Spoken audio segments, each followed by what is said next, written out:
Alrighty guys, in today's video, we're going to be discussing what to look for if you're going to buy either one of these, or for that matter, 200 series.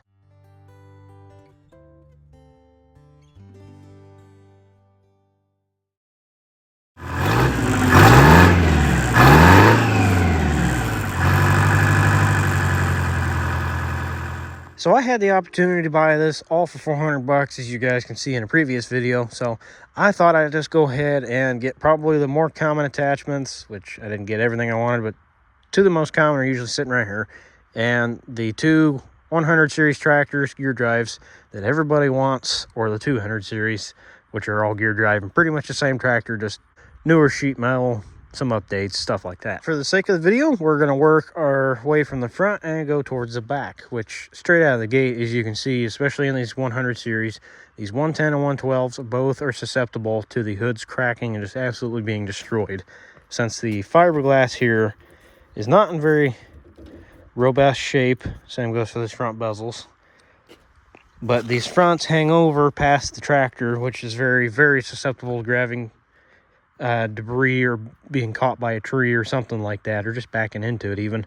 But they are very terrible about being caught like that and breaking. Most of the hoods on these, if they're not broken out and looking like absolute crap like this, they'll at least be cracked right here. So 90% of the time your hood's not going to be in good shape. If you do find one that's uncracked, you got yourself a gem hood wise.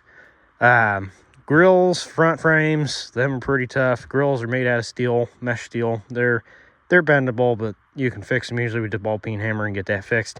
Frames, that's really what makes the tractor, honestly. Those frames are as tough as nails. I don't think I've ever seen one crack, probably. And if they do crack, they're not very often. Front axles, front spindles, and front wheels, once again, very robust design. Not very good on the turning radius. And I guess just to tie into that, the steering on these is not in very good condition, especially on both of these specifically. The quarter turn of steering definitely doesn't help anybody.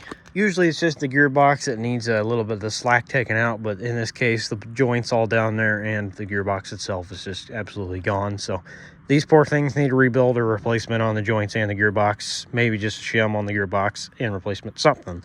We'll figure that out whenever I get down to tearing into it when I got some time. Moving on to the instrument cluster and just your controls, everything's really simple. Most of the time stuff doesn't break, although you'll see these rubber grommets don't really last if they're original. Of course, it's a 50-60-year-old tractor, so who's surprised on that one? The Variator handles can and will break sometimes, like this one. This is a really beat-up tractor, so that's a really nice example of what not to buy. But everything, sometimes the ignition switches will go out. Not on the occasion they will, but it's kind of rare for that to happen. Amp gauges, they are kind of hit or miss if they work or not. If you got one that works, that's OEM, cool. If not, then, you know, probably time for a new one. They did make some differences on these 110s and 112s between starting a production and ending production. There's probably not a single year of these that has exactly same features everywhere you go. You could probably find something different.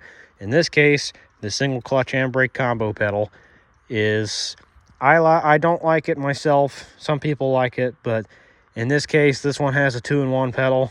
You don't really ever see these break off. They're pretty tough. Same goes for pretty much everything else, really. I guess moving back forward real quick, we'll go to the engine because that's going to definitely be a big point of contention here. So under the hood, you'll either find on a 110 will be a K181 or K241 Kohler, or you can get the Tecumseh, which I don't remember the model of that. I'm more of a Kohler guy on that side. They're all the same, though, regardless of the engines. I can think of a couple problems for the Kohler off the top of my head, and one of them is they have what's called a balance gear in there to counteract the crankshaft vibrations and torsional vibrations. Since this is a single cylinder, they're very shaky. As you saw in the original introduction video, that thing sounds like it has a rod knock under acceleration. That's probably the balance gears. I'd bet money that one still has it.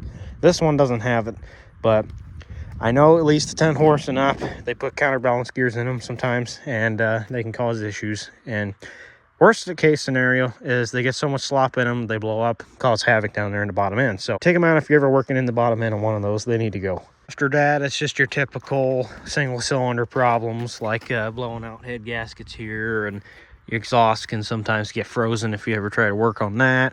Carburetors need cleaned most of the time, although if you're lucky, you probably won't ever have to touch that if you get a good one.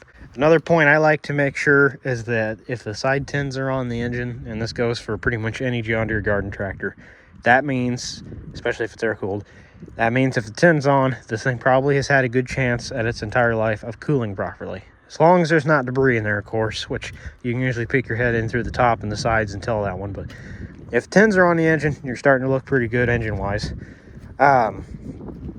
If you're ever going to go, if you're going to test drive it like most people probably would do, take your oil dipstick, set it down on top of it, start the engine when it's cold, and watch it. A good majority of the time you'll see a little dancing because these single cylinders are old and tired, and really it's just kind of a point that's going to happen. But if it sits here and dances to the point where it's almost, you know, comical, then you probably have an issue. Let it warm up though before you go, okay, this engine's faulty. Because if it calms down, maybe the rings just need seated because it hasn't run for a while. Who knows? Definitely pay attention to the exhaust for smoking. This one smokes real bad and probably needs a rebuild, but I'm not going to condemn it to a rebuild just yet because it does start really well and run well. It just burns oil. So I'm wondering if the valve stems or the valve seats are worn out, and the head gasket's not helping anybody too. PTOs on these, which is underneath that cover, all of them are manual, and there might have been the occasional one that was electric. I can't remember quite specifically on that one, but majority of them are mechanical. Pretty easy to tell if yours is worn out. If you can sit there and move it a whole bunch, which this one you can't, then your joints are probably worn out, and your PTO probably won't fully engage, and it'll slip. So the belts, pretty much, just kind of get down here, look at them. If they look dry rotted and all that, then you probably need to change your belts. In this case, these are actually in pretty good shape, albeit a little worn, but they're in pretty good shape. Drive belts, however, are in bad shape. I have gotten underneath and looked at them. So now we start playing around with mower decks, and really there's three types of main mower decks you're going to come across on these. This one right here, which is original to the tractor, is a 39, oh, what is it? I believe it's a model 37 3-blade 39-inch mower deck from end to end. Very nice cutting mower decks if they've been kept in shape. Really the easiest way to tell if they've been in good shape besides paint, because realistically I don't care about paint all that much. If you just look around the lip here, like there's a bend a little bit right there, just kind of pay attention to where it's all been bent, how badly it's bent. If you have your covers on, which this one does, although I would recommend taking the covers off on these because it just traps grass and all that, but these look pretty sealed, so I don't know. But check if you got covers. That probably means it's been taken care of at least. You got your deflector here, of course. He's pretty bent out. Gauge wheels, chunks missing. It's been used pretty good. You know, look for abnormal welds or really, really bad welds for that matter. Obviously, rust holes in the deck that shouldn't be there. Just means that no one's cleaned the deck over time. It's not been taken care of. If you kick the deck on, listen for loud noises like bearings. You're gonna hear them plain as day. If you can hear screeching over the engine, your deck bearings are probably no good.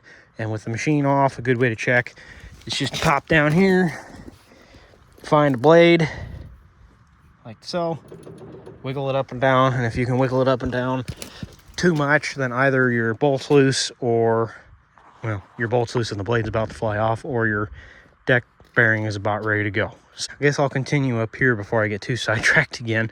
Fuel tanks, sometimes they like to leak on the bottom. Very occasionally these rust out since they're metal, but I don't have any issues with these so far. They're just extremely dirty and leak out the fittings on the bottom. Batteries, they're always controversial. If it starts and runs pretty well, then I don't see a reason why you need to worry about it all too much. But, you know, you see this cover here, just check on the vents for any external leakage, for electrolyte coming out. There's usually date codes. Never hurts to glance at that. Like this one can either be one of two options. It's from October of 6, so it would be either 2006 or 2016. I would say 16 because I don't think a battery's going to have lasted the better part of 17 years by now. Batteries, depending on use, depending on charge, how often they're used, it's more or less like a tractor on that, but most batteries average a lifespan of about 5 to 10 years. That's just from my experience. The variators on these machines, This one's actually somewhat properly adjusted, and it works. You should be able to pull it back, but not forward, which basically indicates to you and me, not worn down. Blah. If it's adjusted correctly with the machine off, you should have one notch that's tensioned on the back side here, and one that doesn't do anything on the front. Basically, you're going to have one notch front and rear that doesn't do anything, but if you move in between that range, you should go faster or slower though. One thing I forgot to mention as well is that the variators themselves like to hang up, or the springs might go bad, so sometimes you might have to lift up on the pedal to help it, which basically just means the variator's worn out. It's adjusted, your belts aren't worn, and this thing, to check the brake, mash pedal all the way down on a 2-in-1. If it stops immediately, your brake's good.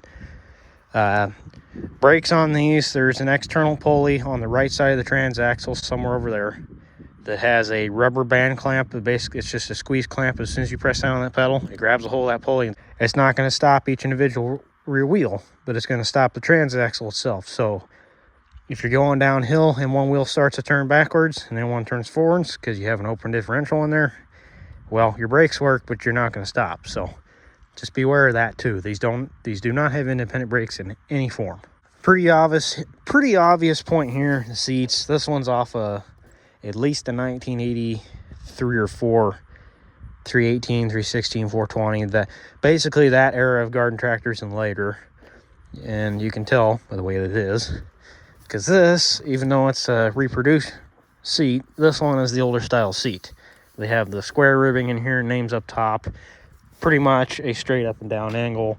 This one's kind of slanted, has pretty much, it's pretty easy to tell the designs on the two. That's the older style, this is a newer style. And of course, this one's in absolutely junk shape, same with that one. This one actually is about ready to fall off. So yeah, don't buy one of them. And the seats on these are about 150 bucks, 200 bucks, depending on where you buy them from. That's not from John Deere either. Buyer beware, sadly, that's going to be most of your value of the tractor. These tractors, depending on attachments and how they're set up, so if this had electric lift or hydraulic lift or something basically to make it worth something, it'd probably be, I'd value this one if I had a hydraulic lift about $500-600 bucks. If it had electric lift, 700, maybe 800. If it was a patio with either one of those, probably about 12 to 15. This one, as it sets, I'd probably give 250, 200 bucks for, maybe, because I could easily get that back in parts. Now, the next section and the last section here, the meat of the entire ordeal, is the transaxle, which is how this thing moves. First and foremost, that's going to probably annoy you the most, is the fact that these jump out of gear. This one's okay. You can find all your gears relatively fine. But this one over here basically just about has no gear that it'll stay in. In this case, second gear here, you can't even put it in gear before it's trying to pop itself out immediately. It will not move under its own power. And the reason being for that is there's a set of detents and detent springs in there that can basically break or fail or just weaken in their tension strength. And they do not hold the machine in gear. And as soon as you let out on the clutch or put any load under it, it's just going to pop right out of gear. Which basically means you get to tear down the transaxle and replace those. They're 10-15 bucks maybe, parts wise. It's not very. The second one will also be a relatively inexpensive fix, but is very, very common on all these. I actually have 110, 112, and a 212, and all three of these have them to a different level, but they all have this problem. If you look in here, you can see it's nice and oily. We'll come over to this one because this one actually has an external view of it. If you can see, that spindle is nice and oily. I think it's this side that's worse. Yep. So the wheel's nice and oily and the spindle's nice and oily. I don't know if I can. Oh yeah, there you go.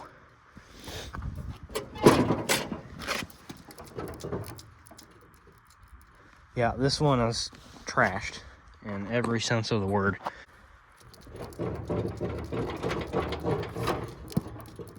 There you go.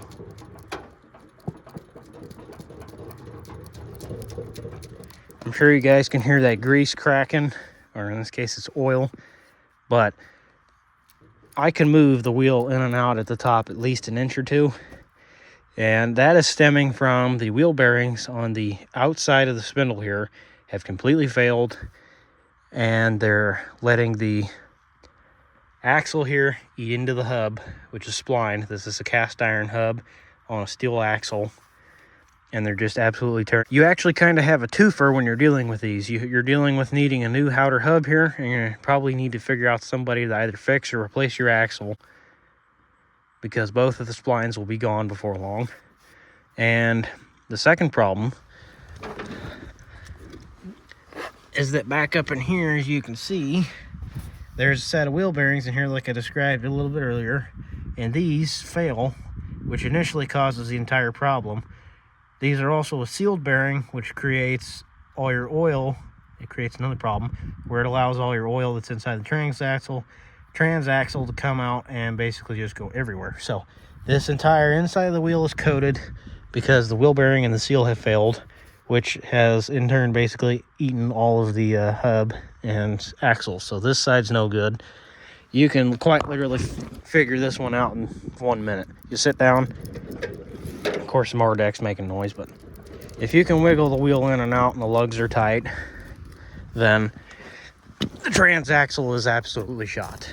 This one, I'd imagine, is probably not far behind. Oh yeah, no, it's shot too. So both sides are gone. So basically, this entire transaxle needs a rebuild. Just running them around and driving them, 3 points you go. But this one's a little bit tighter on the wheel bearings. This one's actually not in terrible shape. This side's nice and solid. I can't move it at all. So that one's actually in good shape. This one's starting to fail, which honestly, as I'm seeing it now, this side actually seems to fail a lot more than the right side. You're not the only one learning something in this video, guys, so note to self. Left side wheel axle and wheel bearing usually fail. But just as an example here, kind of branching off back to the mower decks, this is a new style 2-blade 38-inch mower deck, which is missing a gauge wheel, so that's kind of troublesome already. This one's in really good shape, actually. And it was seized a little bit ago, but I freed it up. I got to get this thing running again to go see if it even cuts worth the crap. So, but belts are good on it. The spindles are nice and tight. And yeah, this is a newer style mower deck. Most of the time you'll find it under these if those are shot or these are shot, which this is the bigger 46-inch deck, the Model 47. I think that's a Model 39 and this is a Model 47. So there you go. This is a 46 from edge to edge, cutting edge. I have yet to throw this under a tractor and see if it cuts well. I know it spins kind of freely, but that's about all I know about it. I got to throw it under a tractor and see if it cuts at all. Same goes with this tiller over here. This is a Model 31 tiller. This came off a 210, I believe, so it's not period correct to these guys, but it's very similar to the Model 30 and 31 tillers that they offer on the 110s, 112s, and 200 series. This one has the extension built into it here, which you can get an extension on both sides for, I think it's a 4-foot width, and the initial one's 2, that's 3, and the really just like any other powered attachment, you want to look at your gearbox and make sure it's in decent shape, it's not leaking too terribly. If there's a check plug, probably wouldn't hurt to pull it out and just make sure there's oil in it. Same thing down here, make sure there's no leaking on the other side of the gearbox. In this case, I think this turns, but doesn't want to move because all the weight's on it right now. Just kind of look it over on the sheet metal, make sure nothing's too dinged up. If you got it off like this, like that pulley needs replaced, it's shot.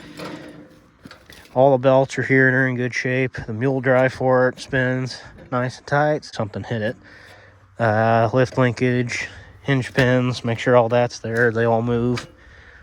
Pretty much everything looks, this one's actually in really good shape besides that idler pulley down there. I know I didn't really go too into specifics about the 200 series or the Tecumseh engines, but I'm kind of just going off what I have to work with here. These, and most of the time, these come with Kohler engines in the first place. So I won't say I'm an expert on this in the slightest. Definitely not. I got plenty to learn. But from what I've gathered just from having these 3 and definitely figuring out like the fact that everything on these, especially this one, is just absolute junk. Take it from me. Don't buy one that's in this shape. The reason I bought these mainly was because of all that. Like I said, I paid $400 for everything you see here. That was worth it. These two kind of aren't. This one might be because it's a patio tractor in the making, in the hiding, I guess you'd call it. But this one's basic. But pretty much the 200 series is identical to these. Just add sheet metal to it, and that's basically what you have. They still have the same or similar Kohler engines in them. The Transaxles are the exact same from pretty much when they started with the 100 series to the end of the 200 series. There's obviously going to be some differences, like 3-speed versus 4-speed, but the major problems they have are pretty much all the same. They're still the same architectural design. Yeah, they're really just the same tractor, just slightly modified. But anyways, guys, thanks for watching.